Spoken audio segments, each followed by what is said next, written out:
Hello every one. ഈ ക്ലാസ്സിൽ നമ്മൾ ഡിസ്കസ് ചെയ്യാൻ പോകുന്നത് RNA പ്രോസസ്സിംഗ് ആണ്, അഥവാ പോസ്റ്റ് ട്രാൻസ്ക്രിപ്ഷണൽ മോഡിഫിക്കേഷൻ. അപ്പോൾ ട്രാൻസ്ക്രിപ്ഷൻ ആണ് കഴിഞ്ഞ ക്ലാസ്സിൽ നമ്മൾ ഡിസ്കസ് ചെയ്തത്. ട്രാൻസ്ക്രിപ്ഷന്റെ കംപ്ലീറ്റ് മെക്കാനിസം നമ്മൾ ഡിസ്കസ് ചെയ്തു. ഇന്ന് നമ്മൾ ഡിസ്കസ് ചെയ്യാൻ പോകുന്നത് RNA പ്രോസസ്സിംഗ് അഥവാ പോസ്റ്റ് ട്രാൻസ്ക്രിപ്ഷണൽ മോഡിഫിക്കേഷനും പിന്നെ യൂകാരിയോട്ടിലും പ്രോകാരിയോട്ടിലുള്ള ട്രാൻസ്ക്രിപ്ഷനിലുള്ള വ്യത്യാസവുമാണ് നമ്മൾ ഇന്ന് ഡിസ്കസ് ചെയ്യാൻ പോകുന്നത്. അപ്പോൾ കഴിഞ്ഞ ക്ലാസ്സിൽ നമ്മൾ ഓൾറെഡി പറഞ്ഞൊരു കാര്യം വെച്ചിട്ട് തന്നെ നമുക്ക് സ്റ്റാർട്ട് ചെയ്യാം.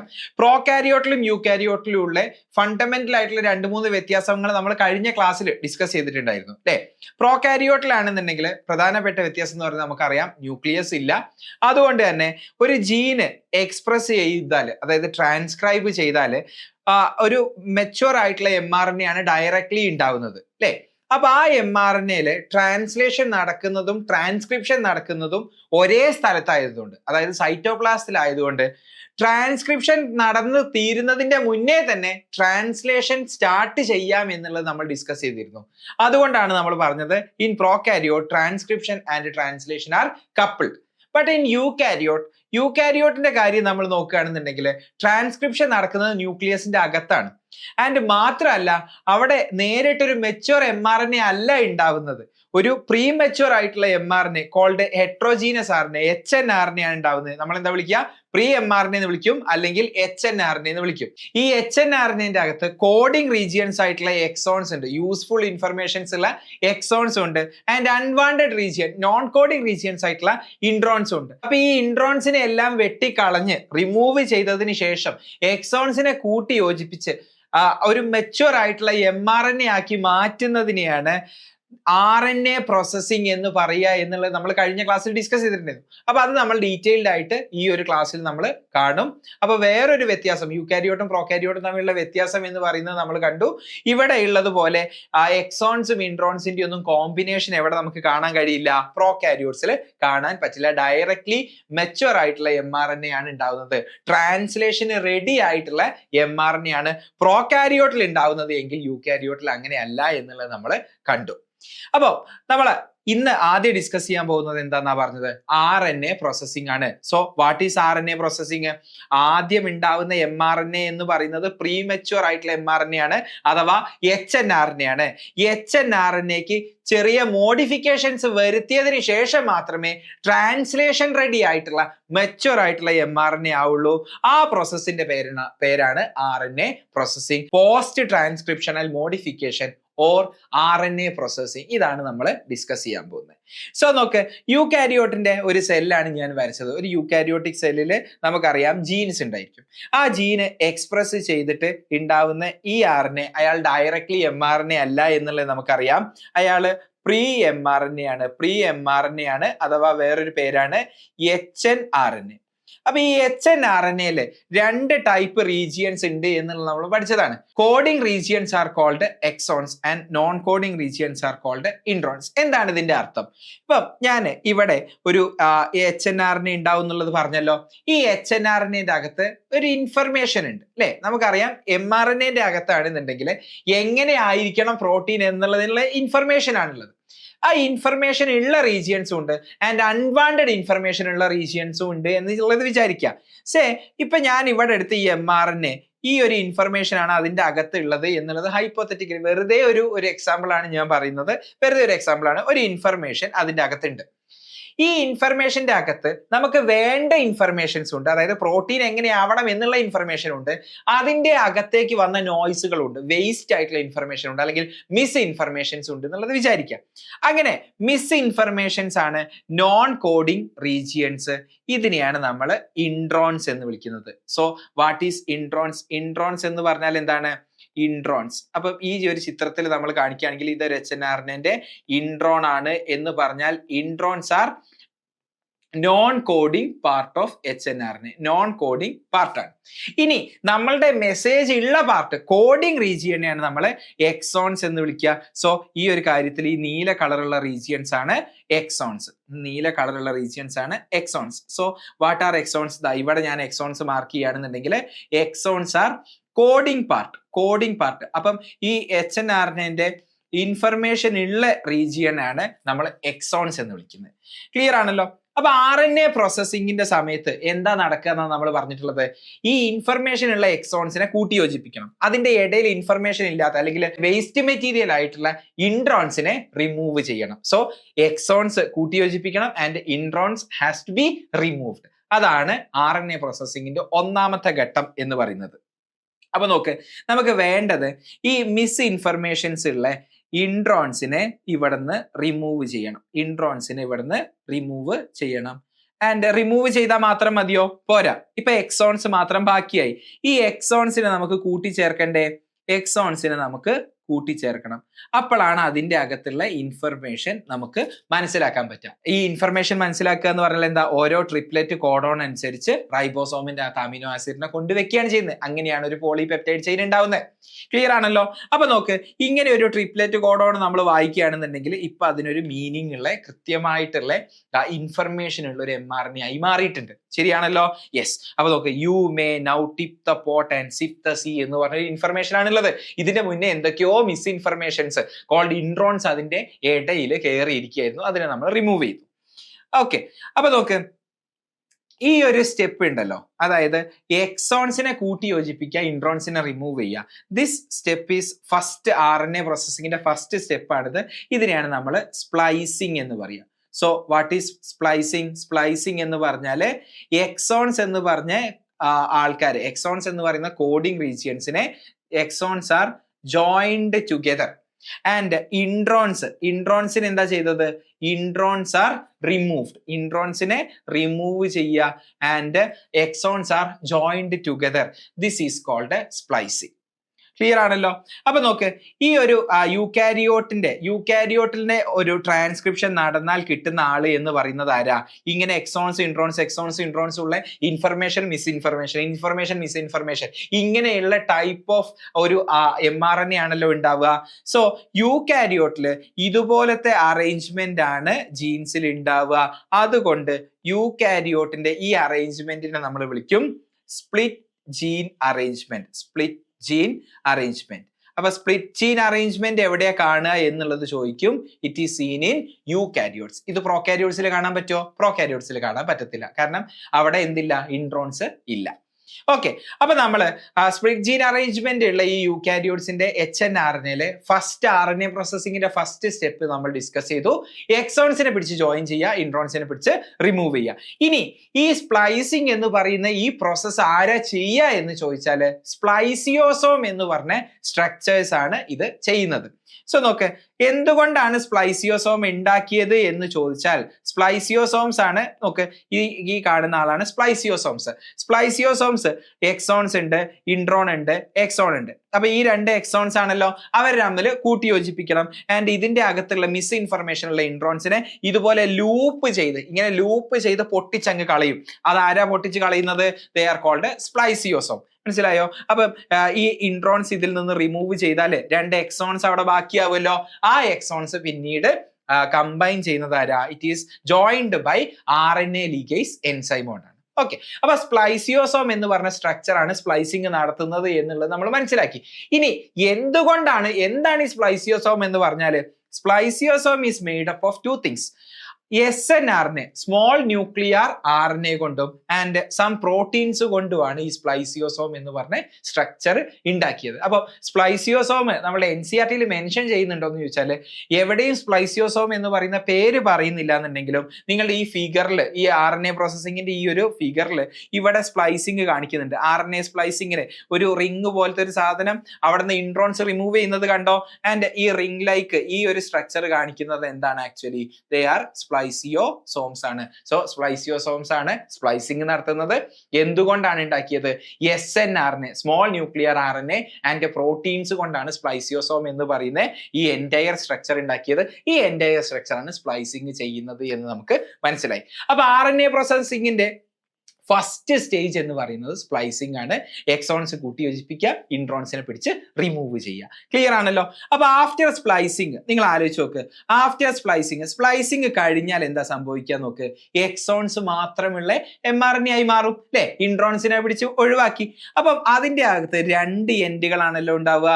രണ്ട് എൻഡ്സ് ആണ് ഉണ്ടാവുക. സോ ആഫ്റ്റർ സ്പ്ലൈസിങ് എന്താ സംഭവിക്കുക നമ്മൾ കണ്ടു. ആഫ്റ്റർ സ്പ്ലൈസിങ് ഈ പറയുന്ന ആൾക്ക് എക്സോൺസ് മാത്രമേ ഉണ്ടാവുള്ളൂ. ക്ലിയർ ആണല്ലോ. ഇനി രണ്ടാമത്തെ ഘട്ടം അല്ലെങ്കിൽ രണ്ടാമത്തെ RNA പ്രോസസ്സിംഗ് എന്ന് പറയുന്നത് ഈ രണ്ട് എൻഡില് 5 പ്രൈം എൻഡിലും 3 പ്രൈം എൻഡിലുള്ള ഒരു മോഡിഫിക്കേഷൻ ആണ്. ഫസ്റ്റ് മോഡിഫിക്കേഷൻ എന്ന് പറയുന്നത് നോക്ക്, ഇയാളുടെ 5 പ്രൈം എൻഡിലേക്ക് ഒരാളെ അറ്റാച്ച് ചെയ്യും. ഒരാളെ ഒരു ഗ്രൂപ്പിനെ അറ്റാച്ച് ചെയ്യും. ആരാണ് ഈ ഗ്രൂപ്പ് എന്ന് ചോദിച്ചാല് 7-മീഥൈൽ ഗുവാനോസിൻ ട്രൈഫോസ്ഫേറ്റ് ആണ് നമ്മളുടെ ടെക്സ്റ്റ് ബുക്കിൽ പറയുന്നത്. മീഥൈൽ ഗുവാനോസിൻ ട്രൈഫോസ്ഫേറ്റ് ആണ്. ഇതൊരു സാധാരണ ന്യൂക്ലിയോടൈഡ് അല്ല, കാരണം 3 ഫോസ്ഫേറ്റ് ഉള്ള ആളാണ്. ആൻഡ് സാധാരണ 5 പ്രൈം 3 പ്രൈം ഫോസ്ഫോഡൈഎസ്റ്റർ ബോണ്ടിലാണ് ഇതുപോലെ ന്യൂക്ലിയോടൈഡ് ലിങ്ക് ചെയ്യല്. പക്ഷെ ഇവിടെ 5 പ്രൈം ബോണ്ടാണ്. അതുകൊണ്ട് ഒരു അൺയൂഷ്വൽ ആയിട്ടുള്ള ബോണ്ട് ഉള്ള ഒരു സ്ട്രക്ചർ ആണ്. അങ്ങനെയാണ് ആ ബോണ്ടിലൂടെയാണ് മീഥൈൽ ഗുവാനോസിൻ ട്രൈഫോസ്ഫേറ്റ് എന്ന് പറഞ്ഞൊരു ഗ്രൂപ്പിനെ 5 പ്രൈം കാർബണിൽ അല്ലെങ്കിൽ 5 പ്രൈം എൻഡില് അറ്റാച്ച് ചെയ്യുന്നത് എന്ന് നമുക്ക് മനസ്സിലാക്കാൻ പറ്റും. അപ്പൊ എന്താ നമ്മൾ പറഞ്ഞത്, RNA സ്പ്ലൈസിങ് ചെയ്തതിന് ശേഷം ആ RNAന്റെ 5 പ്രൈം എൻഡില് ഒരു സ്ട്രക്ചർ കൊണ്ടുപോയി വെക്കും. ആ സ്ട്രക്ചർ ആണ് 7-മീഥൈൽ ഗുവാനോസിൻ ട്രൈഫോസ്ഫേറ്റ്. ഇങ്ങനെ ഈ സ്ട്രക്ചർ കൊണ്ടുപോയി വെക്കുന്നതിനെയാണ് നമ്മൾ ക്യാപ്പിംഗ് എന്ന് പറയുക. അപ്പൊ 5 പ്രൈം എൻഡിനെ നമ്മൾ തലയായിട്ട് എടുക്കാം, ആൻഡ് 3 പ്രൈം എൻഡിനെ നമുക്ക് വാലായിട്ട് എടുക്കാം. അങ്ങനെയാണെങ്കിൽ 5 പ്രൈം എൻഡ് എന്ന് പറഞ്ഞ തലയിൽ പോയിട്ട് മീഥൈൽ ഗുവാനോസിൻ ട്രൈഫോസ്ഫേറ്റ് എന്ന് പറഞ്ഞ ഈ സ്ട്രക്ചർ ആഡ് ചെയ്യുന്നതിനെയാണ് നമ്മൾ ക്യാപ്പിംഗ് എന്ന് പറയുന്നത്. ക്യാപ്പിംഗ് എന്തുകൊണ്ടാണ് ക്യാപ്പിംഗ്, എന്തിന് ക്യാപ്പിംഗ് നടക്കണം എന്നുള്ളത് ഞാൻ അടുത്തത് പറഞ്ഞു തരാം. ഓക്കെ, ഇനി മൂന്നാമത്തെ സ്റ്റെപ്പ് എന്ന് പറയുന്നത് ക്യാപ്പ് 5 പ്രൈം എൻഡില് 7-മീഥൈൽ ഗുവാനോസിൻ ട്രൈഫോസ്ഫേറ്റ് ആഡ് ചെയ്തു. സിമിലർലി 3 പ്രൈം എൻഡിൽ പോയിട്ട് 3 പ്രൈം എൻഡിൽ ഇതാണല്ലോ 3 പ്രൈം എൻഡ് 3 പ്രൈം എൻഡിൽ പോയിട്ട് ഒരുപാട് അഡിനിൻ കൊണ്ടുപോയിട്ട് വെക്കും. അഡിനിൻ എന്ന് പറഞ്ഞ ന്യൂക്ലിയോടൈഡ് ഇല്ലേ, അഡിനിൻ കൊണ്ടുപോയിട്ട് വെക്കും. അപ്പൊ ഇവിടെ ഒരു പോളി അഡിനിലേറ്റഡ് ചെയിൻ ഉണ്ടാവും. എത്ര അഡിനിൻ ആണ് ഏകദേശം കൊണ്ടുപോയി വെക്കുക എന്ന് ചോദിച്ചാല് 200 മുതൽ 300 അഡിനിൻ വരെ ഇവിടെ ആഡ് ചെയ്യും. ഒരു എൻസൈം ആണ് ആഡ് ചെയ്യുന്നത്. ഓക്കെ, അത് ടെംപ്ലേറ്റ് ഇൻഡിപെൻഡന്റ് ആയിട്ടുള്ള മാനറിലാണ്. അതായത് റാൻഡം ആയിട്ട് 200 മുതൽ 300 അഡിനിൻ കൊണ്ടുപോയിട്ട് 3 പ്രൈം എൻഡിൽ വെക്കും. അല്ലാതെ അതിനനുസരിച്ചുള്ള DNA സ്ട്രാൻഡ് ഒന്നും അവിടെ ഇല്ല എന്നാണ്. ടെംപ്ലേറ്റ് ഇൻഡിപെൻഡന്റ് ആയിട്ടാണ് വെക്കുക എന്ന് പറഞ്ഞാൽ അർത്ഥം. എന്താണ് ഞാൻ ഈ പറഞ്ഞതിന്റെ അർത്ഥം എന്ന് മനസ്സിലായോ? റാൻഡം ആയിട്ട് ഒരു ടെംപ്ലേറ്റിനെ ബേസ് ചെയ്തിട്ട് അല്ലാതെ ഒരുപാട് അഡിനിൻ അങ്ങ് കൊണ്ടുപോയി വെക്കും. ഈ സ്റ്റെപ്പിനെയാണ് നമ്മൾ ടെയിലിംഗ് എന്ന് പറയുക. So what is tailing? 3 prime എൻഡില് 200 to 300 പോളി അഡിനിലേറ്റഡ് ചെയിൻ ഉണ്ടാക്കുക അല്ലെങ്കിൽ അഡിനിൻ ഗ്രൂപ്പ് ആഡ് ചെയ്യുന്ന ഈ പ്രോസസ്സിനെയാണ് ടെയിലിംഗ് എന്ന് പറയുന്നത്. ക്ലിയർ ആണോ? അപ്പൊ എന്താ ഇവിടെ സംഭവിച്ചത്? ഇവിടെ സംഭവിച്ചത് 5 പ്രൈം എൻഡില് 7-മീഥൈൽ ഗുവാനോസിൻ എന്ന് പറയുന്ന ക്യാപ്പിംഗ് നടത്തി. ആൻഡ് എന്താണ് ഇവിടെ സംഭവിച്ചത്? പോളി അഡിനിലേറ്റഡ് ചെയിന് ഇവിടെ വന്നു. 200 മുതൽ 300 അഡിനിൻ ഗ്രൂപ്പ് ടെയിലില് ആഡ് ചെയ്തു. ഓക്കെ, ഈ 3 സ്റ്റെപ്പുകളും കൂടെയാണ് RNA പ്രോസസ്സിങ്ങിലുള്ള സ്റ്റെപ്പ് എന്ന് പറയുന്നത്. സോ സ്പ്ലൈസിങ് എന്തിനാ എന്നുള്ളത് നമുക്ക് അറിയുന്ന കാര്യമാണ്. എന്താ? ഇൻട്രോൺസിൽ മൊത്തം വേസ്റ്റ് മെസ്സേജ് ആണ്. ആ മെസ്സേജിന് എടുത്ത് കളഞ്ഞു. Exons are join together.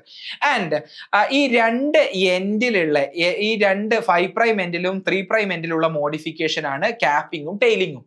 And how they are relevant, എങ്ങനെയാണ് അവർ റെലവെന്റ് ആവുന്നത് എന്ന് ചോദിച്ചാല് നോക്ക്, ഇപ്പൊ നമ്മൾ ഈ മോഡിഫിക്കേഷൻ എല്ലാം കഴിഞ്ഞു. ഇപ്പം ഈ mRNA നമ്മൾ മെച്ചുവർ ആയിട്ടുള്ള mRNA എന്നാണ് പറയുന്നത്. ഈ മോഡിഫിക്കേഷന് ശേഷം ഈ mRNA നേരെ എങ്ങോട്ടേക്കാണ് പോവുക എന്നുള്ളത് നിങ്ങൾക്ക് അറിയാം. എങ്ങോട്ടേക്കാ പോവുക? സൈറ്റോപ്ലാസ്റ്റിലേക്ക് എത്തും. സൈറ്റോപ്ലാസ്റ്റിൽ ഉള്ള പ്രത്യേകത എന്താണെന്ന് ചോദിച്ചാൽ അവിടെ RNA ഡൈജസ്റ്റ് ചെയ്യുന്ന ന്യൂക്ലിയേസ് എൻസൈമുകൾ ഉണ്ടാവും. ഈ ന്യൂക്ലിയേസ് എൻസൈമുകൾ ഈ എൻഡിനെ അറ്റാക്ക് ചെയ്യാതിരിക്കാൻ വേണ്ടിയിട്ടാണ് നമ്മൾ ക്യാപ്പിങ്ങും ടെയിലിങ്ങും ചെയ്തത്. മനസ്സിലായോ? അതിന് വേറെയും റോൾ ഉണ്ട്. ട്രാൻസ്ലേഷൻ എന്ന് പറഞ്ഞ പ്രോസസ്സ് ഈസി ആയിട്ട് നടക്കാൻ, പ്രോപ്പർലി നടക്കാനും ഇതുപോലെ 7-മീഥൈൽ ഗുവാനോസിൻ ട്രൈഫോസ്ഫേറ്റ് ഫസ്റ്റ് 5 പ്രൈം എൻഡിൽ വേണം. ആൻഡ് പോളി അഡിനിലേറ്റഡ് ചെയിനും വേണം. അത് വേറെ കാര്യം.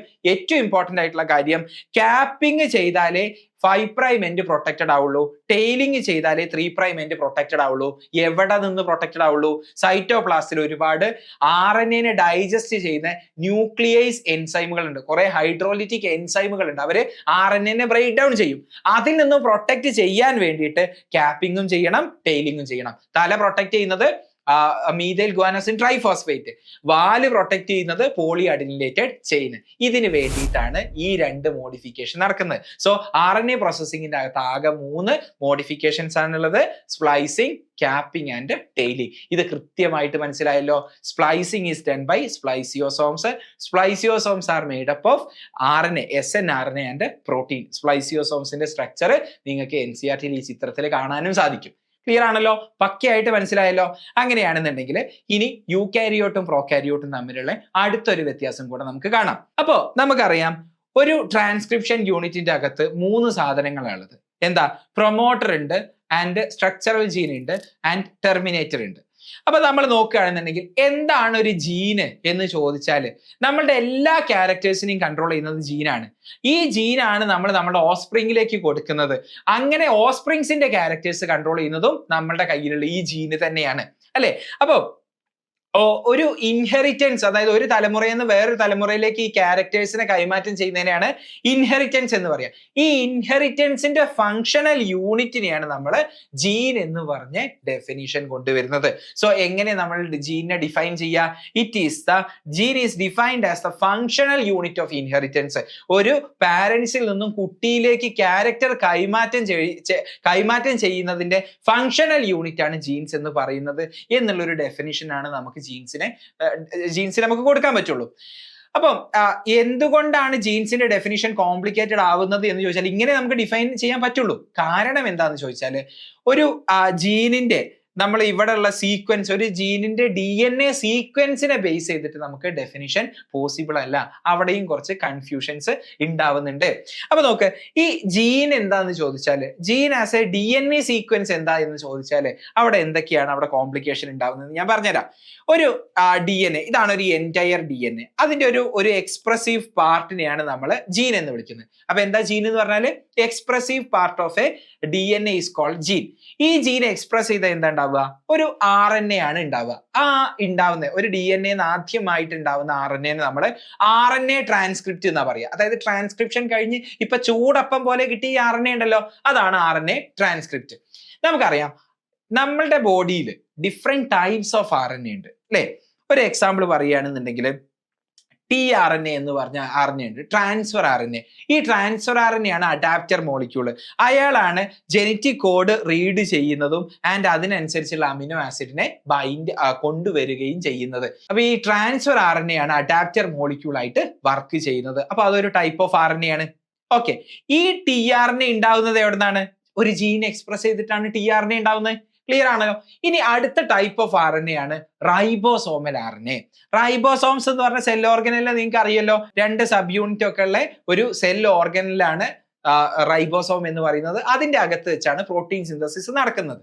ഈ റൈബോസോംസ് എന്തുകൊണ്ടാണ് ഉണ്ടാക്കിയതെന്ന് ചോദിച്ചാൽ, 80-ലധികം മോർ ദാൻ 80 പ്രോട്ടീൻസും ആൻഡ് കുറച്ച് സ്ട്രക്ചറൽ RNA കൊണ്ടുമാണ് ഉണ്ടാക്കിയത്. റൈബോസോമൽ RNA കൊണ്ടും പ്രോട്ടീൻ കൊണ്ടുമാണ് ഉണ്ടാക്കിയത്. സോ അടുത്ത ടൈപ്പ് RNA ആണ് റൈബോസോമൽ RNA. റൈബോസോം ഉണ്ടാക്കിയ RNA റൈബോസോമൽ RNA. അപ്പൊ ഈ റൈബോസോമൽ RNA എന്ത് എക്സ്പ്രസ് ചെയ്തിട്ടുണ്ടാവുക? ഈ ജീൻ എക്സ്പ്രസ് ചെയ്തിട്ടാണ് റൈബോസോമൽ RNAയും ഉണ്ടാവുക. അപ്പൊ അത് സ്ട്രക്ചറൽ ആയിട്ട് റൈബോസോംസിന്റെ സ്ട്രക്ചർ ഉണ്ടാക്കിയത് ഈ റൈബോസോമൽ RNA കൊണ്ടാണ്. ഇനി അതിലെ സ്ട്രക്ചറൽ RNAസിലെ ഒരാൾ മാത്രം കാറ്റലിറ്റിക് റോളും ചെയ്യും. 23S rRNA എന്ന് പറഞ്ഞ RNA ഉണ്ട്, അയാളാണ് നമ്മൾ റൈബോസൈം എന്ന് പറയുന്നത്. അയാൾക്ക് കാറ്റലിറ്റിക് റോൾ ഉണ്ട്, എൻസൈമാറ്റിക് ആക്ടിവിറ്റി ഉണ്ട് എന്നുള്ളത് നമുക്ക് അറിയാവുന്ന കാര്യമാണ്. ആൻഡ് ഇനി നമ്മൾ അത് പഠിക്കുകയും ചെയ്യും. ഓക്കെ, ഇനി അടുത്ത ടൈപ്പ് RNA എന്ന് പറയുന്നത് മെസ്സഞ്ചർ RNA ആണ്, mRNA. ഈ mRNA ആണ് ട്രാൻസ്ലേറ്റ് ചെയ്ത് ആരായി മാറുന്നത്? അയാളാണ് മാറി പ്രോട്ടീനായി മാറുന്നത്. സോ നമ്മളുടെ എല്ലാ ക്യാരക്ടേഴ്സിനെയും കൺട്രോൾ ചെയ്യുന്നത് ജീനാണ് എന്ന് പറയുമ്പോഴും ഈ ജീന് എക്സ്പ്രസ് ചെയ്തിട്ടാണ് tRNA ഉണ്ടാവുന്നത്. ഈ tRNAക്ക് നമ്മളുടെ ക്യാരക്ടേഴ്സിനെ ഡയറക്ട്ലി കൺട്രോൾ ചെയ്യാൻ പറ്റത്തില്ല, പക്ഷെ ഇൻഡയറക്ട്ലി കൺട്രോൾ ഉണ്ട്, അല്ലെ? ട്രാൻസ്ലേഷൻ നടക്കാൻ ആര് വേണം? tRNA വേണം, തീർച്ചയായിട്ടും വേണം. ഓക്കെ, ഇനി ഈ ജീന് തന്നെ എക്സ്പ്രസ് ചെയ്യുമ്പോഴാണ് rRNA ഉണ്ടാവുന്നത്. ശരിയല്ലേ? ഈ ജീൻ എക്സ്പ്രസ് ചെയ്യുമ്പോഴാണ് TRNA ഉണ്ടാവുന്നത്, RRNA ഉണ്ടാവുന്നത് ആൻഡ് mRNA ഉണ്ടാവുന്നത്. സോ ഒരു ജീൻ എന്താ എന്ന് ചോദിച്ചാൽ അയാൾ എക്സ്പ്രസ് ചെയ്ത RNA ഉണ്ടാവും. ആ RNA can be TRNA, mRNA and RRNA. അപ്പം ഡിഫറെന്റ് ടൈപ്സ് ഓഫ് ജീൻസ് ഉണ്ട്. ചില ജീൻസ് എക്സ്പ്രസ് ചെയ്താൽ TRNA ഉണ്ടാവുക, ചിലത് എക്സ്പ്രസ് ചെയ്താൽ RRNA ഉണ്ടാവുക, ചിലത് എക്സ്പ്രസ് ചെയ്താൽ mRNA ആണ് ഉണ്ടാവുക.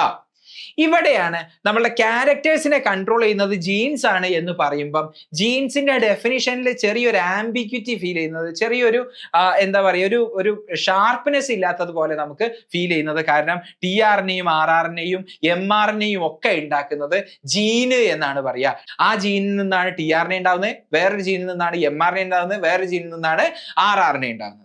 അപ്പൊ കുറച്ചും കൂടെ സ്പെസിഫിക് ആവാൻ വേണ്ടി നമ്മുടെ ക്യാരക്ടേഴ്സിനെ കൺട്രോൾ ചെയ്യുന്നത് ആരാണ്? പ്രോട്ടീൻ ആണ്. പ്രോട്ടീൻ ഉണ്ടാക്കുന്ന ജീനിന് നമുക്കൊരു സ്പെഷ്യൽ ഡെഫിനിഷൻ നമ്മൾ കൊടുക്കുകയാണ്. അതായത് ജീൻസ് പോളിപെപ്റ്റൈഡ് ആയി മാറുന്ന ജീൻസ്. ആരാ പോളിപെപ്റ്റൈഡ് ആയിട്ട് മാറുക? mRNA ഉണ്ടാക്കുന്ന ടൈപ്പ് ജീനുകൾ. ഈ പോളിപെപ്റ്റൈഡ് ആയി മാറുന്ന ജീൻസിനെയാണ് നമ്മൾ സിസ്ട്രോൺ എന്ന് വിളിക്കുക. Cistron. So what is cistron? Cistron എന്ന് പറയുന്നത് സ്ട്രക്ചറൽ ജീൻസ് ആണ്. അയാൾ എന്ത് കോഡ് ചെയ്യുന്ന ജീൻസിനെയാണ് നമ്മൾ സിസ്ട്രോൺസ് എന്ന് വിളിക്കുക. അയാളാണ് mRNA ആയി മാറുക, mRNA ആണ് പ്രോട്ടീൻ ആയി മാറുക. പ്രോട്ടീൻ ഉണ്ടാക്കുന്ന ജീൻസിനെയാണ് നമ്മൾ സിസ്ട്രോൺസ് എന്ന് വിളിക്കുക. ഓക്കെ, അപ്പൊ നിങ്ങൾക്ക് കാര്യം മനസ്സിലായോ? അപ്പൊ ഒരു ജീൻ എന്ന് പറഞ്ഞാൽ എന്താ? Expressive part of a DNA. ചില ജീനുകൾ കോഡ്സ് ഫോർ TRNA, അവരെ നമ്മൾ ജീൻ എന്നേ വിളിക്കുള്ളൂ. ചില ജീനുകൾ കോഡ്സ് ഫോർ RRNA, ചില ജീനുകൾ കോഡ്സ് ഫോർ mRNA. mRNA ആണല്ലോ പ്രോട്ടീൻ ആവുന്നത്. പോളിപെപ്റ്റൈഡ് ചെയിനെ കോഡ് ചെയ്യുന്ന ജീനുകളുടെ പേരാണ് സിസ്ട്രോൺ. അപ്പൊ നിങ്ങൾക്ക് ഒരു കാര്യം മനസ്സിലായി, എല്ലാ ജീനുകളും സിസ്ട്രോൺ അല്ല, പക്ഷെ എല്ലാ സിസ്ട്രോൺസും ജീനാണ്. കാരണം എന്താ? ഇയാളെ കോഡ് ചെയ്യുന്നത് ജീനാണ്, സിസ്ട്രോൺ എന്ന് വിളിക്കൂല. ഇയാളെ കോഡ് ചെയ്യുന്നത് ജീനാണ്, സിസ്ട്രോൺ എന്ന് വിളിക്കൂല. ഈ ആളെ കോഡ് ചെയ്യുന്ന ജീനിനെ വിളിക്കുന്ന പേരാണ് സിസ്ട്രോൺ. അപ്പം എന്താ സിസ്ട്രോൺസ്? Cistrons are structural genes which codes for a polypeptide chain. Clear ആണല്ലോ? അപ്പൊ എന്താണ് സിസ്ട്രോൺ എന്നുള്ളത് ക്ലിയർ ആയിട്ട് അടിപൊളിയായിട്ട് മനസ്സിലായല്ലോ? അങ്ങനെയാണെന്നുണ്ടെങ്കിൽ ഇനി പ്രോകാരിയോട്ടിലും യൂകാരിയോട്ടിലും ഉള്ള ഒരു വ്യത്യാസമാണ് നമ്മൾ പറയുന്നത്. സോ നോക്ക്, ഒരു യൂകാരിയോട്ടിൽ നമ്മൾ എടുക്കുകയാണെന്നുണ്ടെങ്കിൽ ഒരു ട്രാൻസ്ക്രിപ്ഷൻ യൂണിറ്റിൽ എന്താ ഉണ്ടാവുക? പ്രൊമോട്ടർ റീജിയൻ ഉണ്ടാവും, ടെർമിനേറ്റർ റീജിയൻ ഉണ്ടാവും ആൻഡ് അതിന്റെ ഇടയിൽ സ്ട്രക്ചറൽ ജീൻ ഉണ്ടാവും. ഒരു ട്രാൻസ്ക്രിപ്ഷൻ യൂണിറ്റിന്റെ അകത്ത് ഒരു സിസ്ട്രോണേ ഉള്ളൂ എങ്കിൽ, ഒരു സിംഗിൾ സിസ്ട്രോണേ ഉള്ളൂ എങ്കിൽ ആ ട്രാൻസ്ക്രിപ്ഷൻ യൂണിറ്റിനെ നമ്മൾ വിളിക്കും മോണോസിസ്ട്രോണിക് എന്ന് വിളിക്കും. മോണോസിസ്ട്രോണിക് എന്ന് വിളിക്കും. മോണോസിസ്ട്രോണിക് ആയിട്ടുള്ള ഇതുപോലത്തെ ട്രാൻസ്ക്രിപ്ഷൻ യൂണിറ്റ് എവിടെ മാത്രമേ കാണാൻ പറ്റുള്ളൂ? യൂകാരിയോട്സിലാണ് ജനറലി നമുക്ക് കാണാൻ പറ്റുക. യൂകാരിയോട്സിൽ മോണോസിസ്ട്രോണിക് ആണ്. ഇനി ഒരു ട്രാൻസ്ക്രിപ്ഷൻ യൂണിറ്റ്, ഇതൊരു ട്രാൻസ്ക്രിപ്ഷൻ യൂണിറ്റ് ആണല്ലോ, പ്രൊമോട്ടർ, ടെർമിനേറ്റർ, അതിന്റെ ഇടയിൽ സ്ട്രക്ചറൽ ജീൻ ഉണ്ടാവും. ഒരു ട്രാൻസ്ക്രിപ്ഷൻ യൂണിറ്റിന്റെ അകത്ത് ഒന്നിലധികം സിസ്ട്രോൺസ് ഉണ്ട് എന്ന് വിചാരിക്കുക. Say for example cistron 1, cistron 2, cistron 3, ഇതുപോലെ ഒന്നിലധികം സിസ്ട്രോൺ ഉണ്ട് എന്ന് വിചാരിക്കാം. അങ്ങനെയാണെന്നുണ്ടെങ്കിൽ ആ ട്രാൻസ്ക്രിപ്ഷൻ യൂണിറ്റിനെയാണ് നമ്മൾ പോളിസിസ്ട്രോണിക് എന്ന് പറയാം. പോളിസിസ്ട്രോണിക്. ഇത് നമുക്ക് എവിടെ കാണാൻ പറ്റുക? പോളിസിസ്ട്രോണിക് ആയിട്ടുള്ള ആൾക്കാരെ ഇത് നമുക്ക് പ്രോകാരിയോട്സിൽ, ബാക്ടീരിയയിലാണ് കാണാൻ പറ്റുക. പ്രോകാരിയോട്സിലാണ് പോളിസിസ്ട്രോണിക് ആയിട്ടുള്ള ട്രാൻസ്ക്രിപ്ഷൻ യൂണിറ്റ് കാണാൻ പറ്റുക. അപ്പൊ നോക്ക്, ഈ മോണോസിസ്ട്രോണിക് ആയിട്ടുള്ള ഈ ഒരു ട്രാൻസ്ക്രിപ്ഷൻ യൂണിറ്റ് ട്രാൻസ്ക്രൈബ് ചെയ്തു എന്ന് വിചാരിക്കുക. അപ്പൊ അവിടെ എന്തുണ്ടാവും? mRNA ഉണ്ടാവും. ഈ mRNA മോണോസിസ്ട്രോണിക് mRNA എന്ന് പറയാം. അത് ട്രാൻസ്ലേറ്റ് ചെയ്തു എന്ന് വിചാരിക്കുക. റൈബോസോം ഒക്കെ അതിന്റെ മുകളിൽ വന്നിട്ട് ട്രാൻസ്ലേറ്റ് ചെയ്തു എന്ന് വിചാരിക്കുക. അപ്പൊ അവിടെ എന്താ ഉണ്ടാവുക? അവിടെ ഒരു സിംഗിൾ പ്രോട്ടീൻ ആണ് ഉണ്ടാവുക. ഇങ്ങനെയാണ് ഒരു യൂകാരിയോട്ടിൽ നടക്കുന്നത്. അപ്പൊ എന്താ?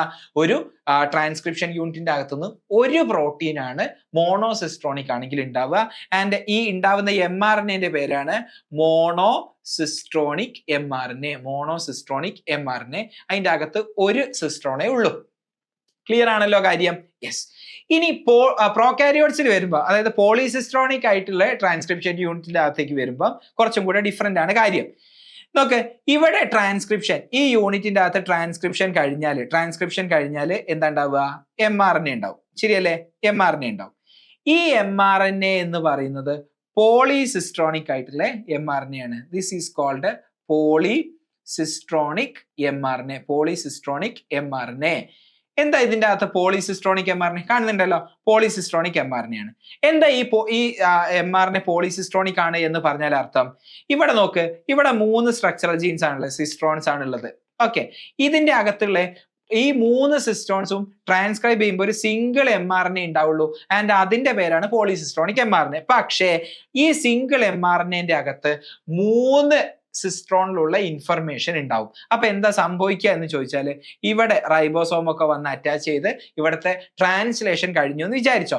അപ്പം ഈ പോളിസിസ്ട്രോണിക് mRNA ഈ ഭാഗത്ത് നിന്ന് എന്തുണ്ടാവും, ഇവിടെ നിന്ന് ഒരു പ്രോട്ടീൻ 1 ഉണ്ടാവും, ഒരു പ്രോട്ടീൻ ഇവിടെ നിന്ന് ഉണ്ടാവും, ആൻഡ് ഇവിടെ നിന്നൊരു പ്രോട്ടീൻ, ഇവിടെ നിന്ന് വേറൊരു പ്രോട്ടീൻ ഉണ്ടാവും, പ്രോട്ടീൻ 2 ഉണ്ടാവും, ആൻഡ് ഇവിടെ നിന്ന് വേറൊരു പ്രോട്ടീൻ ഉണ്ടാവും, ആൻഡ് ദിസ് ഈസ് പ്രോട്ടീൻ 3.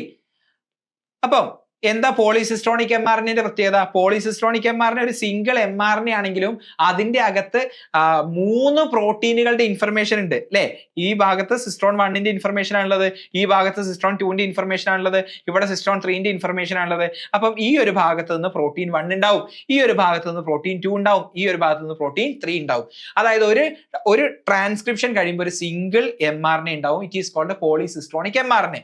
അതിന്റെ അകത്ത് മൾട്ടിപ്പിൾ സിസ്ട്രോണിന്റെ അകത്തുള്ള ഇൻഫർമേഷൻ ഉണ്ട്. അത് ട്രാൻസ്ലേറ്റ് ചെയ്ത് പ്രോട്ടീൻ ആയി മാറുമ്പോൾ ഡിഫറെന്റ് ടൈപ്സ് ഓഫ് പ്രോട്ടീൻസ് ആ mRNAയിൽ നിന്നും ഉണ്ടാവും. ക്ലിയർ ആണല്ലോ. ഇത് തന്നെ നിങ്ങൾക്ക് ലാക്കോപ്രോണിലും കാണാൻ പറ്റും. ലാക്കോപ്രോൺ ഈക്കോളയിലുള്ള ഒരു ജീൻ റെഗുലേഷൻ മെക്കാനിസം ആണ്. അവിടെ പോളിസിസ്ട്രോണിക് mRNA ആവുമല്ലോ സ്വാഭാവികമായിട്ടുണ്ടാവുക, കാരണം ഈക്കോളൈ എന്ന് പറഞ്ഞാൽ പ്രോകാരിയോട്ട് ആണ്. അവിടെ നിങ്ങൾക്ക് കാണാൻ പറ്റും ഒരു പ്രൊമോട്ടർ റീജിയന്റെ അകത്ത് മൾട്ടിപ്പിൾ സ്ട്രക്ചറൽ ജീൻസ് ഉണ്ടാവും. ഇവിടെ നിങ്ങൾക്ക് കാണാം, ഇവിടുത്തെ സിസ്ട്രോൺ എന്ന് പറയുന്നത് ലാക്ക് Z ആയിരിക്കും, ഇവിടെ ലാക്ക് Y ആയിരിക്കും, ആൻഡ് ഇവിടെ ലാക്ക് എ എന്ന് പറയുന്ന ഈ 3 സ്ട്രക്ചറൽ ജീൻസ് ഒരു സിംഗിൾ ട്രാൻസ്ക്രിപ്ഷൻ യൂണിറ്റിന്റെ അകത്ത് വരും. അപ്പൊ ഈക്കോളയിലും നിങ്ങൾ എന്ത് കാണും, ഈ പോളിസിസ്ട്രോണിക് mRNA കാണും. ക്ലിയർ. അപ്പൊ യൂകാരിയോട്സിൽ നമുക്ക് മോണോസിസ്ട്രോണിക് കാണാൻ പറ്റും, ആൻഡ് പ്രോകാരിയോട്സിൽ നമുക്ക് പോളിസിസ്ട്രോണിക് കാണാൻ പറ്റും. അപ്പം യൂകാരിയോട്സിലും പ്രോകാരിയോട്സിലും ഉള്ള ഈ ട്രാൻസ്ക്രിപ്ഷൻ നമുക്കൊന്ന് സമ്മറൈസ് ചെയ്യുകയാണെങ്കിൽ നമുക്കറിയാം, യൂകാരിയോട്സിൽ ന്യൂക്ലിയസ് ഉള്ളത് കൊണ്ട് തന്നെ ട്രാൻസ്ക്രിപ്ഷൻ നടക്കുന്ന ന്യൂക്ലിയസിന്റെ അകത്താണ്. പ്രോകാരിയോട്സിൽ ന്യൂക്ലിയസ് ഇല്ലാത്തത് കൊണ്ട് തന്നെ സൈറ്റോപ്ലാസത്തിലാണ് നടക്കുന്നത്. ഇനി യൂകാരിയോട്സിലുള്ള ട്രാൻസ്ക്രിപ്ഷന്റെ എൻസൈം നോക്കുകയാണെന്നുണ്ടെങ്കിൽ ഡിഫറെന്റ് ടൈപ്പ് ഓഫ് RNA ഉണ്ടാക്കാൻ ഡിഫറെന്റ് ടൈപ്സ് ഓഫ് എൻസൈം ഉണ്ട്. RNA പോളിമറൈസ് 1, 2, 3 അത് ഏതൊക്കെയാണ് എന്നുള്ളത് നമ്മൾ കഴിഞ്ഞ ക്ലാസ്സിൽ ഡിസ്കസ് ചെയ്തിരുന്നു.